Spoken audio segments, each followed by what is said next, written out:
Hello and welcome everyone to today's webinar. My name is Bianca. I'm a team member here at Quad Education, where we are dedicated to helping you get into your dream college. Welcome to today's webinar. We will be discussing the college application timeline. So let's get started. For today's webinar, we will be starting off with introductions. We have some amazing panelists with us here today. So we'll have a second to let them introduce themselves. Then we'll go over the college application timeline, your essentials, and how you can set yourself up for success. We'll then talk about how you can prepare before you even start planning your timeline. We'll talk about some things to consider, and then we'll go over your college application checklist. We'll go over your timeline, and then we'll talk about some tips to help you stay on track. And then after that, we'll have a Q&A section. So if you have any questions that pop up, you can pop them into the Q&A box that you'll see on your screen. Let's get started by introducing our panelists today. We have Dr. Nick Accrocco and Dominique and Dr. Let's introduce ourselves. Whomever wants to go first, go for it. Well, good evening, everyone. Greetings from Houston, Texas. I'm Dr. Nick Accrocco, and I've been working with Quad for a little over a year now, but before that, have lots of experience working on the high school side and doing college counseling in-house. But prior to that, I worked in admissions at Vanderbilt University, my alma mater, in addition to University of Pennsylvania within the Ivy League. So looking forward to hearing your questions tonight and how we can be of help and learning about the overall timeline to keep you on track for when you're applying to college. Hi, everyone. My name is Dominique and I am an admissions counselor with Quad. I've been working with Quad for a little bit less than a year now. My background in college admissions comes both from my experience working with Dartmouth College, my alma mater, as an alumni interviewer, and working with the admissions office as a tour guide as an undergraduate. And then over the actually the past 4 years, I have been working with high school students, coaching them through the college application process in a public school. And so I kind of have seen things from both sides, the counseling process of students all the way from 9th grade up through 12th grade, and then seeing what that looks like from the admissions side perspective at Dartmouth. Thank you so much, guys, for those introductions. So let's jump in to your college application timeline. So first, we're going to talk about how you can set yourself up for success. All right, awesome. So I'll jump in on this first one. So the college application timeline really starts, I would say, in 9th grade. In 9th grade, really just kind of getting your feet wet with high school, with your classes, really getting yourself prepared and just exploring what you're interested in, what you're good at, so that by the time the end of your sophomore year, your junior year, and of course senior year rolls around, you have all of the components that you need to apply.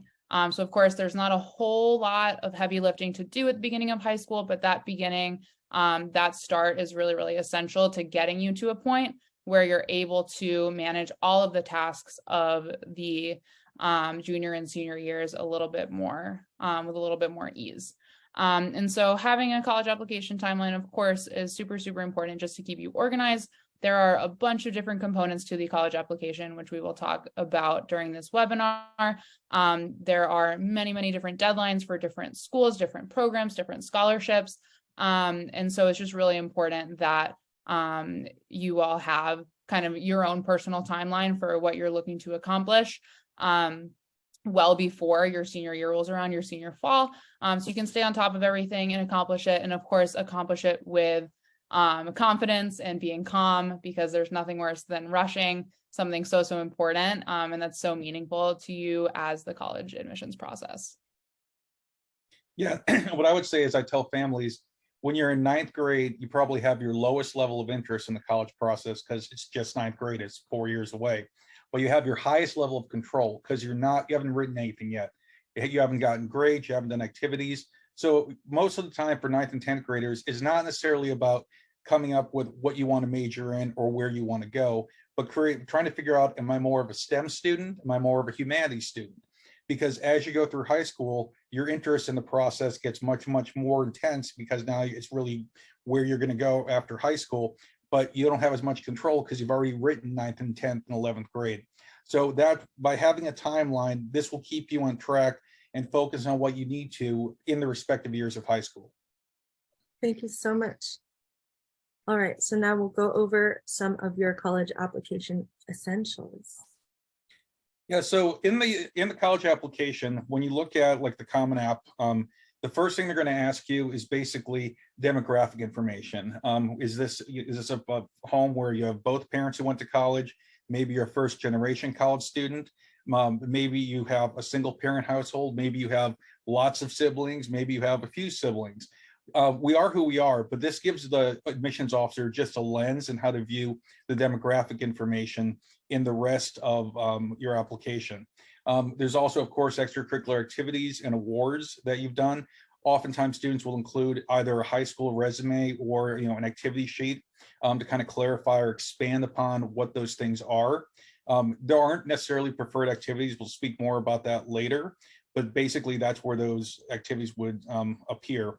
Personal statement or Common App essays. Some colleges have no essay required. Oftentimes there's one. Sometimes they might have supplemental ones, like why are you applying to this particular institution, or what do you want to study? Your transcripts, whether that's from one high school or if you change high schools, you'd have one from each institution that you applied to. SAT and ACT scores have been more or less test optionals ever since COVID. It seems to be kind of staying that way, but that's changing every year. So it's possible that they may be requiring those test scores or not. And lastly, there's be letters of recommendation, typically one from the in-house counselor, and oftentimes two from academic teachers. Sometimes they only want one letter, sometimes they want more, but more often than not, many of the colleges that quad students typically apply to will have a main essay and then supplemental ones. Yeah, so if I could just jump in really quick, I think something that stands out to me that I want to highlight, a student I'm currently working with, we actually just did a really thorough review of his transcript. And there was all of this to say, I had to ask him a lot of questions because all high schools do transcripts a little bit differently. High schools run on different GPA scales. They have different programming in their schools, whether it's advanced placement, IB, anything like that. And so what I would say is for those of us who are here and maybe you're still in 9th or 10th grade, really get to know your high school's program. What the college will see, and they will compare you to what it says on your transcript, essentially in the sense of like what your high school offers is how you are going to be judged. So if your school doesn't offer AP classes, you can't take AP classes, right? And so you're not going to be judged against someone who has taken 5 or 6 AP classes. However, if you know that your school offers X, Y, and Z rigorous curriculum, you need to make sure that you're getting into those classes early if those are prerequisites for potentially some elite schools that you're looking to apply to. So really start to understand what the transcript looks like, the GPA scale, and the different types of classes offered at your school and what that's going to look like. Because again, like Nick mentioned, you want to do this when you have control, so you can control what that transcript is going to look like at the end. And so you're not surprised, but wait, why is my GPA being reported as unweighted instead of weighted? Or why didn't this class count as much as I thought it was going to? All of those things. Understanding the ins and outs of what the transcript is going to look like from your specific high school is really, really crucial. And it will help you kind of have a leg up when college application season comes. Beautiful. So now that you know what your college application essentials are, we can look at some things that you can do before you get started actually applying. Yeah, so I can cover this too. So 2 things that you absolutely need to do. 1, researching colleges, right? Of course, you would not be applying to a college if you didn't know that you wanted to go to that college or know something about that college. This can look like a lot of different things. Researching colleges can be just online research, right? Say that you are really, really set on being a doctor, right? You might want to look up some of the best schools for being pre-med, or you might want to look at some of the best programs where you can maybe get undergraduate research opportunities if that's something you're interested in, or where can you go that has an attached medical school where you can get mentorship from medical students, right? Every student's kind of trajectory is going to be different on that, but it really is going to come down to what's important to you, whether that's you're set on a certain major, you want to stay in a certain area. If financial barriers are a concern, you may also want to think about that when you're researching colleges. And of course, something that can help you have a little bit more access to different colleges would be to start also applying for scholarships early. So outside of financial aid, which we'll talk about as well, there are many private scholarships and many scholarships through companies or through organizations like the College Board for taking the PSAT or something like that, that you should absolutely research. If any of your schools send out information about scholarships, it cannot hurt you to apply early and to really get a sense of what colleges you want to go to early as well. And so this can all happen. The earlier, the better. I would say second semester of junior year is definitely when you want to start thinking about this.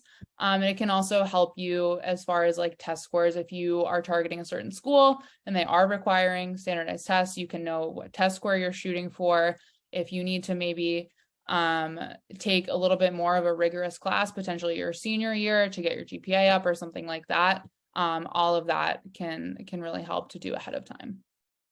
Yeah, and I would absolutely add to that, like with scholarships, it breaks my counselor heart when it's like April of senior year, and then I'll get a question from a family, well, what about scholarships? Because at that point, it's really kind of late in the process, and you can actually start applying to scholarships as early as 9th and 10th grade. So as Dominique was saying, there's what we call institutional scholarships, where that specific institution gives you a scholarship to attend there. You can't take that money and go to another place. They're offering that for you to go there. But the scholarships you can apply for early. So even if you're not sure what you want to study or where you want to go, those are called portable. And as the name implies, you can use them at different places. There's a website called fastweb.com, just like it sounds, FastWeb. Another one that I've had students had success with is called Scholarship Owl. So scholarship and like owl the bird. You can put in demographic information. And I've had students who've found some really unique scholarships. Like there was one if you're a triplet, there's one if you're tall, there's one if you're left-handed, there's one if you're short. I mean, all sorts of wacky things out there. Some are for specific majors, some are for specific, different fields. And many of these could be, $500 here, $1,000 there. But I've had students really work it, and they pay for a significant part of their college application through these scholarships just by, giving a little bit of love up to it early on. And the other thing I'd say when it comes to need-based financial aid, which we'll talk a little bit more about later, but parents, what I would say is don't assume you don't qualify just because your next door neighbor doesn't and you're a similar demographic or what have you. What I always tell parents, like I actually asked our financial aid officer or director rather, I've hit families who assume they don't qualify, but I always want to say, how do you know? What do I tell them? He says, I ask them, how do you know? So until you ask, the answer is no. But if you ask, you might be surprised. A lot of families will qualify who maybe didn't think they would. Amazing. Yeah, if I can just jump in, sorry, on that one again, I had another thought. One thing, yes, on the need-based financial aid, I've also found oftentimes students will think that they don't qualify for an elite college because they can't pay for it, because they have tended to see students of higher socioeconomic class going to that Ivy League school or going to that top 10 school. That couldn't be further from the truth. I know firsthand that oftentimes those schools have the largest endowment and they have the highest threshold for you qualifying for need-based financial aid. So if anything, apply to those schools because they will likely give you the most money. And then just kind of one other thing to mention when it comes to doing college research, I think a trap a lot of students fall into is they say, well, I'm just going to apply to all the Ivies and I'll see if I get in. That is a little bit counterproductive because your application potentially could get watered down. And what I mean by that is, the admissions officer wants to see that you want to go to that school. And so, for example, let's say you want to go to Harvard, right? Why do you really want to go to Harvard? Do you want to go to Harvard because it's a name brand and people throw it around and it sounds like a really great school? Or are there specific programs at Harvard? Or is there a specific thing about campus culture that you've learned about? Have you visited? Is there something about Harvard that actually really pulls you? And so applying to all 8 Ivies with the same essay might get you rejected from all 8, or you can apply to 1 or 2 of them that you really, really love and have a much higher chance of getting in because they see that you actually want to go to their school, not because it's just ranked top 10 on a list, but because there's something specific about the school that seems like a good fit for you. Yeah, absolutely. I mean, my dean at Penn, he would always say, does this person want to come to our community because of what we have to offer, or are they applying because it's Penn? And when you look at the Ivy League, aside from them all being the Northeast, hard to get into and playing each other athletically, there's differences. You know, a student at Brown may not be happy at Columbia. A student at Dartmouth may not be happy at Penn. I mean, there's certain things that attributes that they pay attention to, and they know that they're a great school. They know they're ranked high or what have you, or prestigious or Ivy. They want to see that fit, and that's really, really important. So when you see an ultra selective place asking in so many words, why are you applying here? You've got to show that fit and show their jargon. So one I deal with all the time is everybody at Penn calls it Penn, but I see families all the time calling it UPenn. But if you look at all of the insignia for Penn, it's Penn. Then that might seem like a minor thing, but it just shows that you're doing your homework and that you know what their lingo is. So I would say, show them that you know them. Don't say, I want to join Dartmouth's newspaper. Say, I want to join, and name the student newspaper, name the clubs, name the professors. That's how you can, really stand out, so to speak. I have a friend at Rice, and she says, it's the easiest question that we ask, and they always kind of blow it.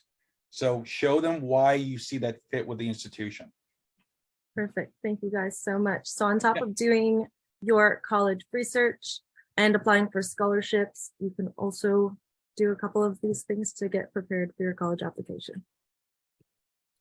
Yeah, so with the extracurricular activities, there's a lot of confusion about this. And this is one of the things that's kind of hard to explain, but there are no preferred activities. So when I'm working with students, either remotely through Quad, or when I was in the high school working with students who would come to my office, they'll come in and they'll say, I don't have any athletics or art or leadership or community service or what have you, whatever they felt they were lacking. It all depends on what the student's interested in and what their circumstances are. So I have some students who live in the science lab, never set foot in the art studio, or vice versa, or students who are really dedicated to 3 or 4 sports, or maybe they're working a part-time job to help the family make ends meet, or they're taking care of a loved one, somebody in the family, whether it's a younger sibling or an older grandparent. So there's not particular things they're looking for. They want to see commitment. That has many forms. And there's lots of ways to do that, either expanding on something you've already done that's already available at your high school, or something that you create yourself. And I've had students do combinations of both, or one or the other, and be successful. And in addition to that, you also want to start building relationships with teachers and your counselor and coaches. So of course, coaches, if you're looking to be a recruited athlete, and that's a slightly different process, but with your junior year teachers in particular, start to just develop some sort of rapport. And this is easy if they, sort of wear multiple hats in the high school. So if they're like your homeroom advisor, or they, sponsor a club, or they happen to be your biology teacher. We typically in admissions like to see junior year teachers. It's the full year of academic instruction. And it's also the most closely related to where you are in the process developmentally. Now, occasionally I've had students who have a teacher who taught them 10th grade and 12th grade. That's great. Sometimes it can be 9th grade, but then they taught you again in 11th grade, or you just had a real rapport with them. But typically it's junior year. I would say pretty much every year I've done college counseling, I have at least one student who digs in their heels and says, no, you don't understand. My 7th grade teacher is like my second mom. And I say, but they want to hear from your high school teachers. It's great that you have that, but they want to hear about what you're doing, right then and there. Same thing with taking classes that genuinely interest you. You don't necessarily have to take every AP. And as Dominique was saying as well, you can't compare yourself to students from other high schools. Every high school's got different grading scales, different policies, different course offerings. And my dean at Vanderbilt used to always say, bloom where you're planted. So they want to see what was available to you and what you did with it.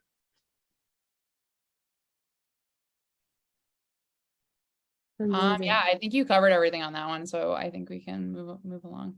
Okay, perfect. So as you develop your timeline, there are a few things that you should be considering, and we'll go over those in the next couple of slides. Awesome. Okay, so this is really kind of where we start to get into end of junior year, junior summer, and then beginning of senior year, when we're actually looking at those application deadlines and kind of planning backwards. What tasks do I need to complete before my application deadline?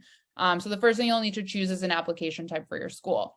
So there's 3 different main application types. We have a regular decision, which is your standard college application. Typically, those deadlines are between January and February. There's a couple of different types of applications. So there is the common application, which I'm sure many of you have heard of. A lot of the schools in the United States use the common application. I know that schools like MIT, for example, has their own completely separate application. The University of California, UC schools have their own kind of application.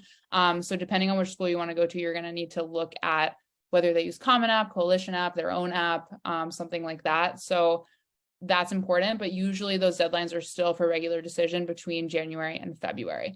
And then you would receive your responses between March and April. And so if you apply to multiple schools, for example, that fall within the Common App, you can likely use a lot of the same stuff that you submitted, the same extracurriculars list, the same main essay potentially for those schools. And then you would just write individual supplemental essays for each school that you're applying to. So that's kind of one thing to look at. Early action would be you are applying early to that school. You're showing them that you are very interested and you're very excited because you're applying early. Usually somewhere in November is when your application deadline is, and you'll receive a response in December, usually before you go on winter break. So this specific one, early action, is non-binding. So basically you get your response earlier, but you don't necessarily have to say yes. This is as opposed to early decision, where you are saying, I have decided this is the school I want to go to, and if I get in, I will go. And so you still have that November deadline and you still find out your decision in December. But if you do get in, you absolutely have to go.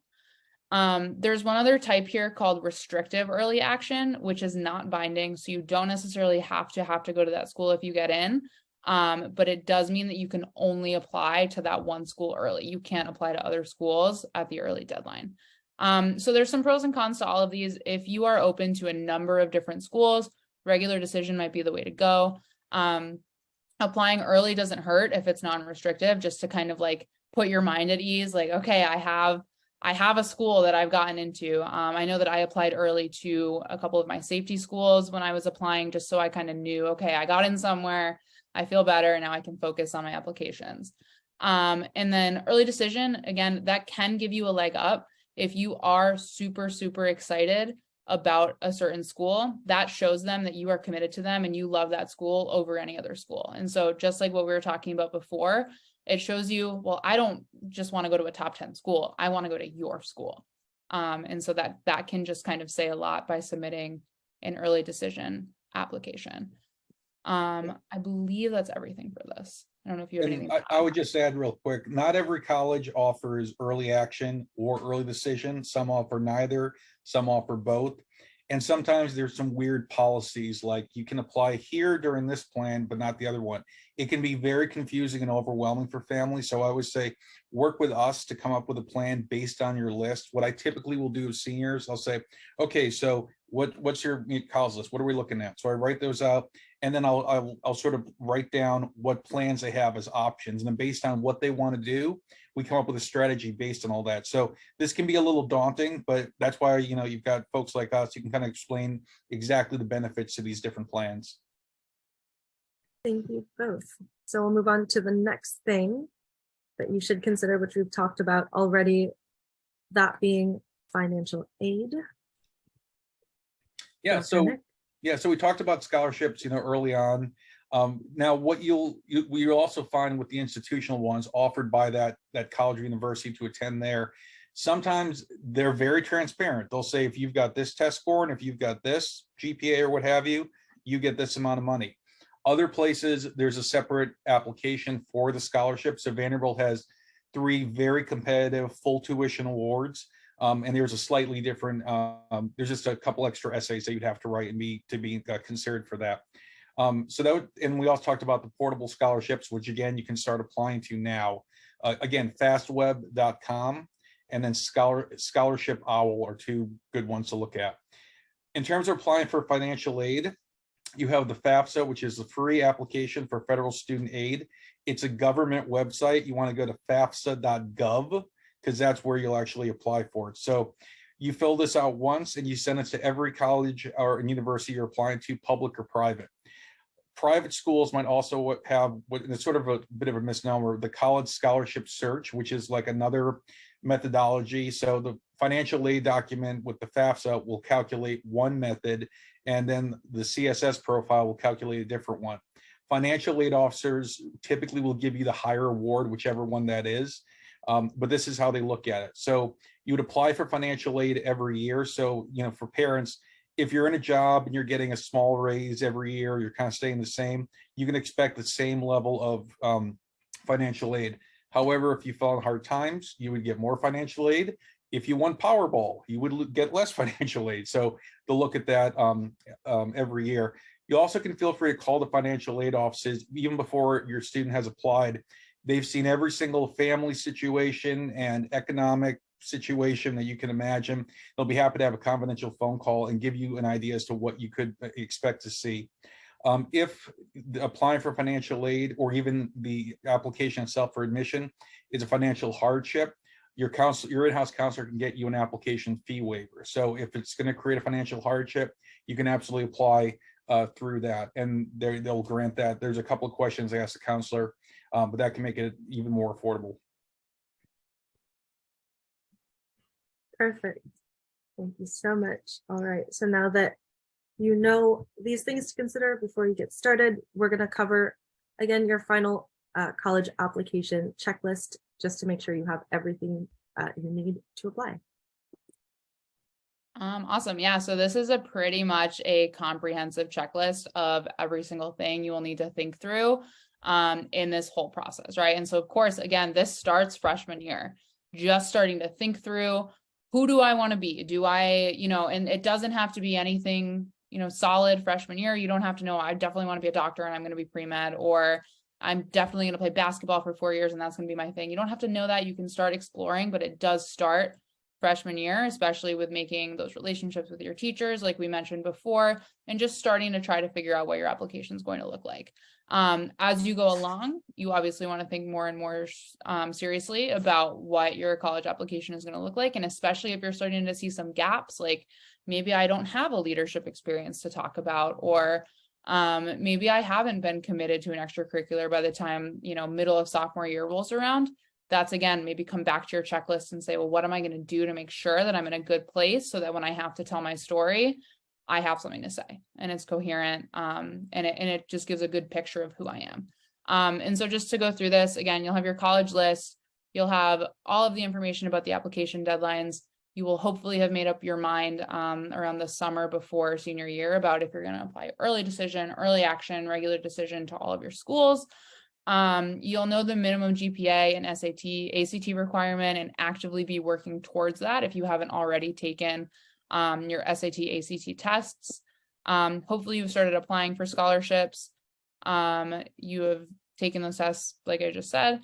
You have your transcript ready to go. You know who you're going to ask for letters of rec. I always suggest that students ask for letters of rec in the spring of their junior year. And so those junior year teachers, when you are still fresh in their mind, can write that letter of rec.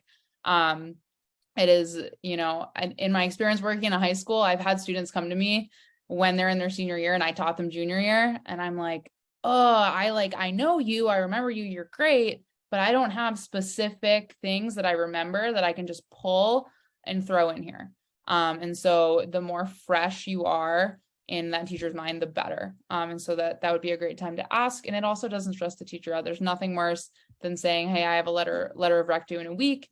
That may skew your letter of rec a little bit less positive because you have stressed your teacher out. So give them enough time and really make them kind of want to go to bat for you and give the best letter of rec they possibly can. You will also have drafted a personal statement. So your personal statement is kind of your main college essay that will go to most of your schools, if not all of them. Who am I and what am I looking to pursue? And then you'll have your individual essays as well. We call those the supplemental essays, and each college will ask a series of short answer questions where you'll write a couple hundred words to answer that question.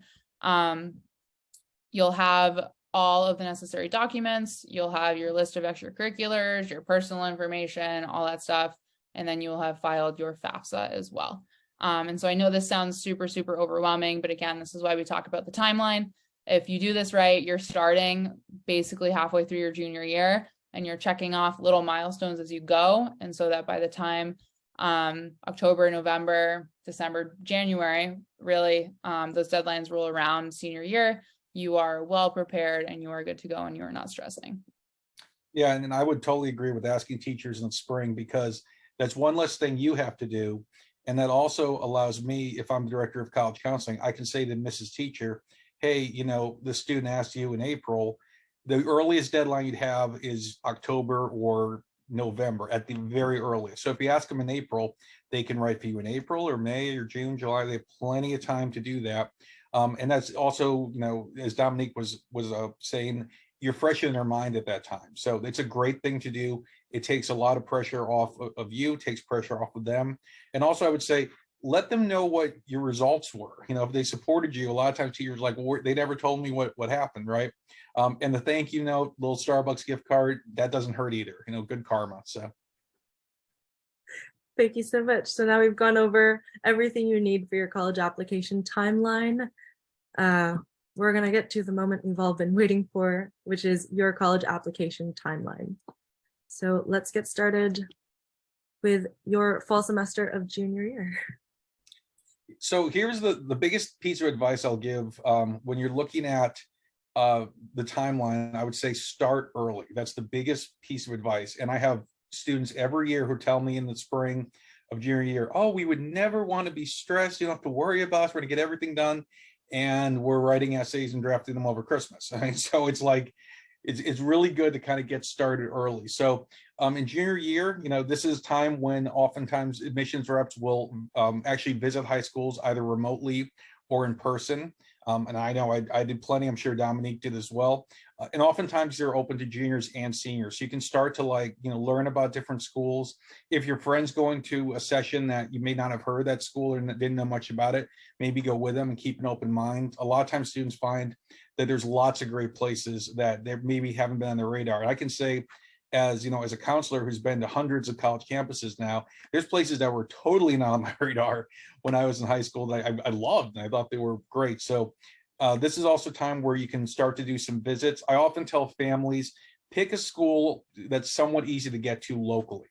And it doesn't matter if you want to go far away from home. I was one of those students who wanted to go see something new, but just getting an idea as to what's being talked about on a college tour. What are the questions that the other students are asking? What are the questions that the parents are asking? So you're just trying to get an idea as to what these places are. And your list will, I often say the talking list is, usually maybe about 20, 30 schools, depending on the student. They're not applying to that many. I would hope. It's more like, I would say, I've had some with as few as 4 schools. I've had some that say, you don't understand, I have to have 20. I usually think about 10 or 12 works for many of our students, but this is also a time to start looking at test prep. My advice would be, and Dominique can chime in this as well, I would presume that testing will be a requirement because we don't know what exactly the colleges are going to do. So you at least want to have it in your back pocket if you need it. And then you can work with your counselor to figure out, should I send my test score or not, if they are still test optional. Most places that our students were applying to were not test optional before COVID, but now it's kind of moving back the other way. But some places are staying test optional. Yeah, I would just jump in and say about that. It also doesn't hurt. So even if say everybody does stay test optional, it doesn't hurt if you can walk in and, score of 1600 on the SAT, more power to you, right? That helps your application. And so absolutely go in, take the test, see how you do, because it can only help you if you get a really good score. So there's no reason not to take it and not to really take it seriously, even if schools are test optional. And test optional really does mean test optional. I got that question 8 million times, but in the absence of testing, everything else becomes more important. Mm-hmm. So you just have to kind of keep that in mind and work with your counselor to figure out a plan that makes sense. And then so towards the end of junior year, you'll start to have your list will start to finalize. Schools may drop off or one may come on later in the fall. That's not uncommon. But for the most part, your college list is more or less formed. And again, that can change for one reason or the other. But also, you can take the SAT or the ACT even in the fall of your senior year. And they will always use your highest score. So what we used to always say is, whatever score makes you look the best, makes us look the best. So that's what we're going to use to evaluate your file. Yeah, I think you got everything there. Yeah. Brilliant. Cool. So we are in the spring semester, the end of our junior year. Like we just spent a little bit of time talking about, This is when you really want to ask your teachers to write your letters of recommendation, whoever you're going to ask.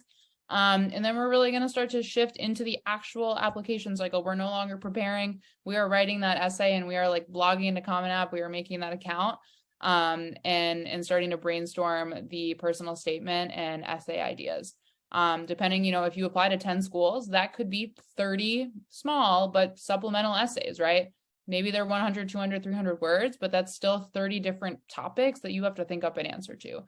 So definitely plan ahead, especially if you are looking to apply to, 10, 12 schools. Get yourself a document, set yourself kind of like little milestones, get feedback on everything and really just start to draft it out. Get multiple rounds of feedback if you can from an admissions counselor, from a trusted teacher, from a parent, whoever you trust to give you that feedback on your writing. Really important to put thought into these things. I think the essay carries, of course, a ton of weight, especially for those students that are looking to apply to a lot of the top 10 elite schools. At the end of the day, again, to use Harvard as an example, to pick on them because we love to do that. Basically, you have a 5% acceptance rate. Probably 40% of the students that applied had a 4.0 and a perfect SAT score or something close to it.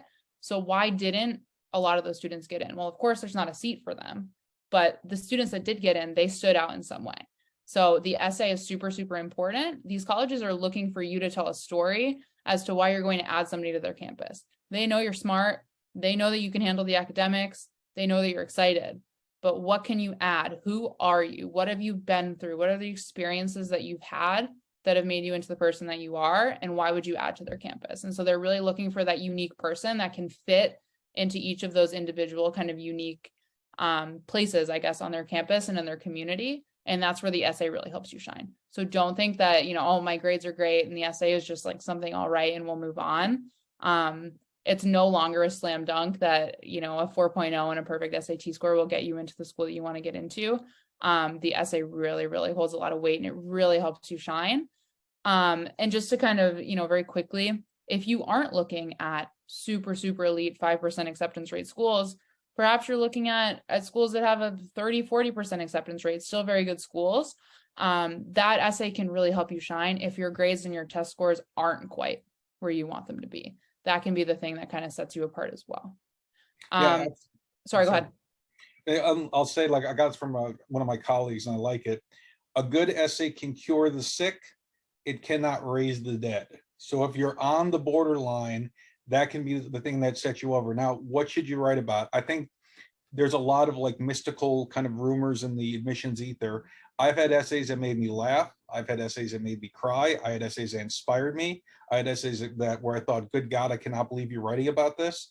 But it doesn't have to be something that's like, in your face or anything like that. I've had, just like I had an essay one time where a student, he wanted to be a physics major and he actually built an electric guitar. And he talked about how he had to sand the wood and had the pickups and everything. And it was just about creating this guitar and what he was trying to do with it and what he's trying to like. That's all it was. It was as simple as that. So it doesn't have to be this kind of, something that's a real tearjerker or some amazing thing where you're getting the Nobel Peace Prize. They want a story about you, a slice of life, a little idea as to what you're kind of all about. Absolutely. Yeah. And then in the summer, if you haven't already, I usually suggest that students at least try the SAT or ACT in the spring of their junior year. And if you're still kind of working towards a score that you're comfortable with and happy with, you might want to take it, depending on if you're taking the SAT or the ACT, there's different test dates, but you might want to take it maybe June, July, so that by the time you're hitting the ground running with classes senior year, that's not something you're worried about. And then again, there's nothing worse than starting senior year and wanting to enjoy and have a good time and like just do all of the senior year things, but also having, still a full course load, having to also worry about these essays. So as much as you can get done over the summer, drafted, the better. You are opening up your accounts and actually filling in that information to your application. And then it's a great time to visit colleges too. If you have the means to take a trip, go ahead and do that. But I know a lot of schools also just offer like online webinars now and 3D tours and all of these things you can just do from online and you can still get a pretty good sense of the campus culture. just by kind of using the online resources. Things have gotten a lot better, I think, especially since COVID. Thank you so much, Dominique. All right, so after the summer, we're getting into your senior year, which is where the real work, the realest work begins. So let's get started on that. Yeah, so what I would say is, I always tell seniors, treat the college process as another class. And what that means is, like, you should be working on it pretty regularly. So some students I'd say like half an hour a day, just whether you're researching or you're drafting or you're revising, just half an hour a day. Because I think, seniors don't realize you're the leaders of the high school. You're the presidents and captains and yearbook editors and all of that good stuff. And it gets really busy really fast. And oftentimes you're playing fall sports or you're watching fall sports. That can be part of it too. Or you're in the play or you have a recital, any of that stuff. So it's definitely a time where you've got to put a little bit of more time into, getting into the application. And this will make you a lot happier later on. Also, with early decision, early action students, and pretty much every student I work with is applying to one or both. When they do that, I say, okay, these tend to be the most emotional and most difficult applications and the most ambitious. So I always say to them, like, okay, great, you've got your ED application to NYU done. Now, let's say December 15th rolls around where they notify and they give you, the news you hadn't hoped for. You're not going to be super excited to write, why Bucknell? Because you're just going to be kind of a little crestfallen. And you're getting into final exams, and the family's going away on vacation, and it's the holidays, and everybody is like freaking out that last time. So you can really minimize your stress by really staying on top of this and taking time to make sure that you're giving the time that you need so that you're sort of like pacing yourself and it's not all one thing at once. We do something called final review, where we just, as former admissions officers, look over the application and just to make sure everything kind of makes sense. Most of the time, everything's fine because we've been working on it together, but sometimes there's a little thing that we might tweak or what have you. So then after that, if you decide to apply early action or early decision, and early decision, of course, you have to go. Early action, you don't have to go, but it might be your first choice. You can decide right then and there that's where you're depositing. But if you not get the news you'd hoped for, you of course want to submit your regular applications it's usually like January 3rd or 4th, like the first business day after the new year. So it's always kind of around there. Some of them are a little bit later, but for the most part, they're kind of right there. So this is what awaits you senior year. So the more you can get this done on the front end, the happier you'll be and the less stressed out you'll be. Yeah, absolutely. Would just echo all of that. As someone who, I actually took that risk and I was not happy with it. I was very, very stressed out. I did end up getting into my early decision school, but I was very stressed out going into winter break when I didn't know, and knowing that I had all the essays to write. So do not make my mistake.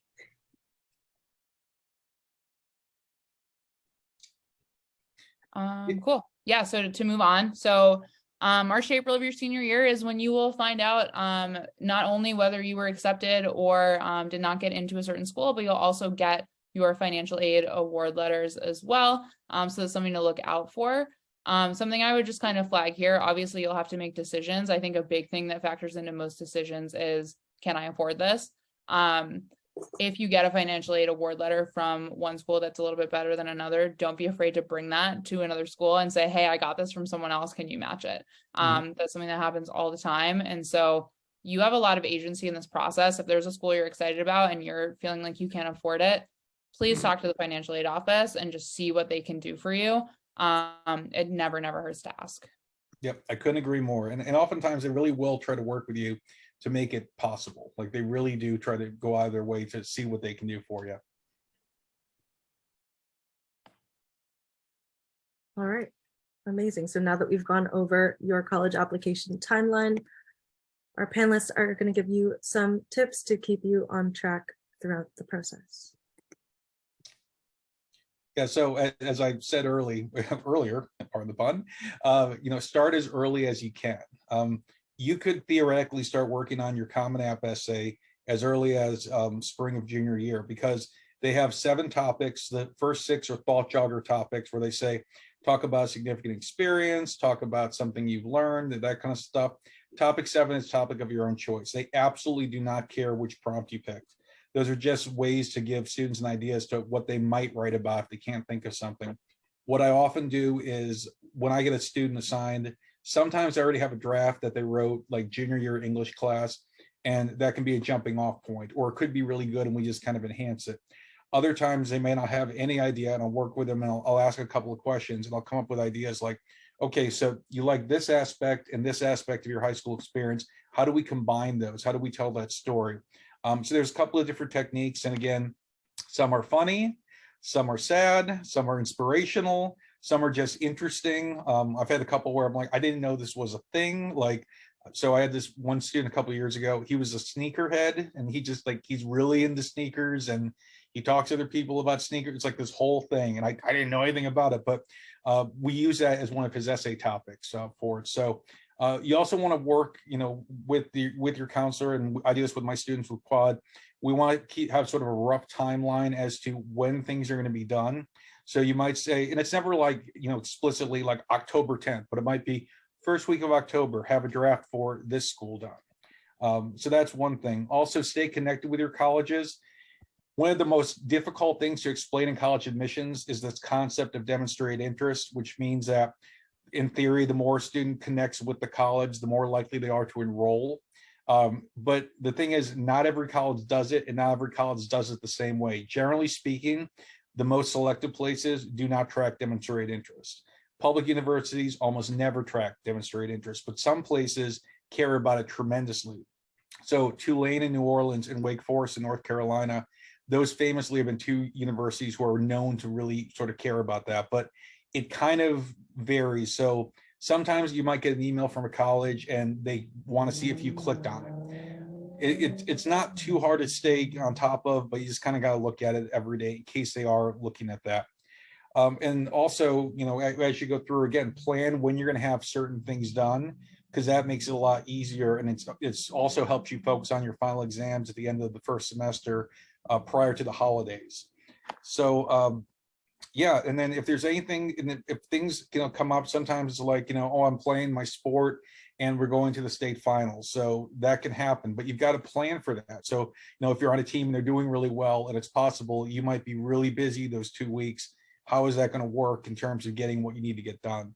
But the biggest piece of advice I would say is start early, and also don't show your application to everyone you know. So sometimes I think students will want to hear like, mom loves it, dad loves it, older brother who goes to this school loves it, friend down the street does it, or my favorite, my mom's friend who's good at writing. They can give advice, they can give help, but keep in mind, chances are very good they have not been on admissions committee. So that's why it's great to work with one of us at Quad who knows what they talk about in committee and who's read thousands of essays. That's what I often tell families is think about who has actually experienced that and can speak to it, as opposed to, well, they got into this place, so they must know what they're looking for. They may or may not. It's not necessarily that one sample is the only way to success. Yeah, I think like you covered almost everything, which is awesome. I think the only thing I would add before we jump into Q&A is just like really, really make sure, I want to emphasize again the importance of really being excited about the schools that you're applying to. And then the same thing goes for really being excited about your extracurriculars and everything you're doing throughout high school. A disingenuous application will really shine through. And it just won't help you, and it's a waste of time. So make sure that, you don't have to be a certain person and you don't have to apply to a certain school if that's not what you truly want. So just like pursue passionately what you want in high school and what you're looking to do after high school. And things will work out. You may not get into your top choice school, but if you are applying to the right fit schools because you've done your research and you've been true to yourself throughout high school, you will certainly gain admission to a school that'll be a good fit for you, and things will be good. So that's my kind of last closing thought. Yeah, I agree. Thank you guys so much. Sorry, I was on mute there. All right, so we are going to move on to our Q&A section. Just give me 1 second. All right. All right, so we have Vanessa at the top here. How can I up my GPA? Have a 2.7 to COVID in freshman year, and I need help to up it. So a couple of things here. On the Common App for the last 2 years, I imagine it'll still be the next couple of years, they actually have a question about how has COVID affected you? And sometimes students got sick or a loved one had gotten sick, but sometimes students just stayed home and learned how to make sourdough, or they took care of or they took care of a loved one or what have you. They found themselves in a different role. So you can actually answer that question however it is you did. And I tell them it doesn't have to be anything that was necessarily medical. It can just be how your life had changed and what it was like. I think a lot of admissions officers kind of like hearing about that. But in terms of GPA, I would say like study hard, get extra help from the teachers, get a tutor if you need that. Talk to your counselor about ways to plan out your academic schedule, or you can do that with one of us at Quad. So I'll often look at a high school profile and what the student's already done and give recommendations on that. But it's sort of a customized question. Perfect. So we will move on to the next question here. What is the expectation for the other parts of the application if you do not send in your test scores? I think we've brushed over this a little bit earlier, but we could get into it a bit more. The question here is whether or not admissions committees would pay more attention to other parts and what to put their focus on if they're not submitting test scores.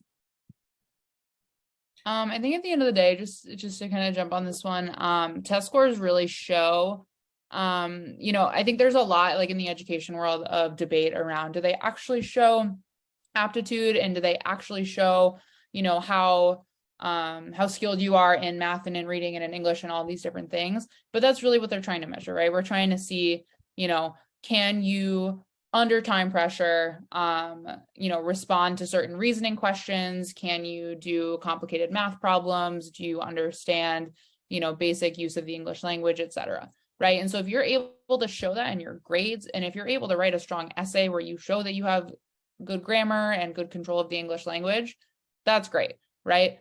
If, for example, you're trying to fill a gap in your application, the test scores can help. So again, I was pre-med, so I always go back to pre-med, right? Say I took AP biology and I got a B-, and I'm a straight A student, but that B- is really bothering me. Can I go in and take the ACT or the SAT and score really solid on the math section and show I can do STEM? I just had a tough time with this one class, but I actually can reason mathematically and my quantitative skills are where they need to be. And so if you don't submit the application, you're just not giving that information. As long as everything you need for whatever given major or whatever given program you're applying to is there. So for example, again, pre-med, you're showing in math and science classes that you can hang. If you want to be a film major or something like that, you're showing in your humanities classes that you really have a strong background. That's great. And that's really all you need, in my opinion. Yeah. With international applicants, I've worked with some in many different countries, including Canada. The only thing is if you're if you're not a native, or if you're not speaking English in your high school or non-native English speaker, you would take the TOEFL test of English as a foreign language. But also, if you have an international passport, that counts towards international numbers. So if, like, I have students who are dual citizens with the United States and another country, or sometimes multiple countries, that counts towards international numbers. So there's that. The only thing I would say, the only limitation is that you often will not qualify for need-based financial aid if you're not holding a US passport, but some places are different. Otherwise, it's pretty much the exact same evaluation. So there's a question here about cons for applying for early action. Would we be able to briefly answer that? Yeah, I'd love to hear what Dominique thinks, but honestly, I mean, I have students, if they have early action, it's non-binding, and I mean, it's almost always legal with other ones that you're applying to. So I have some students where they say, hey, Dr. Nick, I've got 6 early action schools. If I get into some of them or all of them, I'm not even going to bother with regular. So you typically would hear from early action about December 15th. You don't have to tell them anything until May 1. So it's weird, and I'd say the vast majority of students do it, but I have had students who just, dig in their heels and don't want to do it for some reason. but it's highly advantageous, especially because it's non-binding. So you get some news early on as to where you might be going in the fall. Yes, and then as a follow-up to that as well, so if you do, someone's asking, if you do apply for early action or early decision and don't get any acceptances from that, you will then submit a regular decision app. Someone is asking whether or not they should be making some significant changes to their application for regular decision, or should they just send in the same one? I think it totally depends, right? It's kind of a case by case thing. If you are applying to, schools that are within your target range, for example, schools that have like average GPAs and average test scores that are very close to where you're at and you're not getting in, maybe there's something that you can improve with your essay. Maybe there's something else that's just like not working for that application. But if you're applying early, again, to pie in the sky schools that are maybe above your GPA and test score kind of average range, and they're just kind of above where you're at, and you're going to apply to some more schools that are really match schools for you, then I would say potentially there's nothing wrong. I think it's kind of case by case. Yeah, I would absolutely agree. And I mean, I would say like very few of the decisions surprise me. And often when I'm quote wrong, I'm wrong in a positive way. So all students like come to my office and they'll say, you didn't think I was going to get in, and I did. I go, great. All right, everyone's happy. Good. Awesome. But all that to say, like, sometimes that can be a good kind of reality check if you didn't get, what you'd hoped for. But to Dominique's point, if you're applying in the same range and working with your counselor, you can have a really smart strategy going into that. Amazing. Thank you so much. All right. So I think we're going to answer one more question because we are running out of time. Do you have any final tips for international applicants, let's say, who are hoping to apply for a school in America? I mean, as I was saying earlier, it's not particularly, different, just aside from if your high school is not English speaking high school and you're not a native speaker, you would have to take the test of English as foreign language. But other than that, pretty much the requirements and the expectations are very similar to domestic students. Yeah, I would echo that. I would say just, again, international high schools are probably going to be a lot different when it comes to course offerings and what those systems look like. But again, don't compare yourself to American students. If you don't have the AP program over there, don't compare yourself to students who are taking those classes. So just make sure that you are taking the most rigorous coursework that you can, and you're challenging yourself as much as you can, showing that leadership, doing all those things. And then I would say it might be important to look into financial aid programs. I know a lot of schools don't have the same financial aid packages, unfortunately, for international students. A lot of the elite colleges are moving towards definitely having that. But it's just something to keep in mind. Some schools may give you a different package if you're international. So just something to do your research on. All right. I think we will wrap it up there. I know there are so many questions that are left unanswered, which breaks my heart. But if you would like some answers to those questions, please do feel free to schedule a free consult with us as well. And we'd be happy to answer those questions. If you have anything that's a bit more case by case, that would be the best way to reach us. So I would like to thank our panelists, Dr. Nick and Dominique, for being with us this evening. And I would like to thank you for joining us as well. And have a great evening. All right. Thank you, everybody. Thank you, everyone. Have a great night.